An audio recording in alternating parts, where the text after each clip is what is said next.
18 பாத்தியப்பட்ட ஊர் புதுச்சுக்காம்பட்டி கிராமம். புதுச்சுக்காம்பட்டியிலே முக்குளத்தோர் சமுதாயத்தைச் சேர்ந்த ஒரு மாபெரும் இளைஞன், இன்ஜினியர் படித்த பட்டதாரி ராம் பிரசாத் என்ற ஒரு இளைஞனை பட்டியல் இனத்தைச் சேர்ந்த 15 பேர் கொடூரமாக ஜாதி வெறியோடு கொலை செய்து விட்டார்கள். இது சம்பந்தமாக நம்முடைய ராம் பிரசாத் அவர்களுக்கு நீதி கேட்டு நாளை வெள்ளிக்கிழமை காலை 10 மணிக்கு மேலூர் பேருந்து நிலையம் முன்பாக ஆர்ப்பாட்டம் வைத்திருக்கோம்.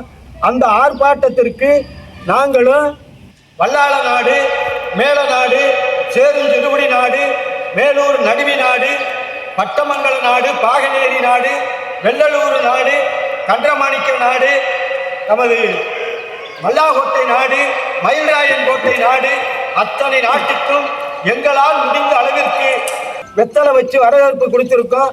ஒரு சில கிராமங்களுக்கு நாங்கள் வர முடியவில்லை என்பதற்காக இந்த காணொலியை உங்களுக்கு நாங்கள் அழைப்புதலாக கொடுக்கிறோம். அனைவரும் தவறாமல் தம்பி ராம் பிரசாத்துக்கு நீதி கேட்கின்ற மேலூர் பேருந்து நிலையத்திற்கு நாளைக்கு கண்டிப்பாக 10 மணிக்குள்ள வர வேண்டும் என்று உங்களை பணிவோடு தாழ்மையோடும் கேட்டுக்கொள்கிறேன். நன்றி, வணக்கம்.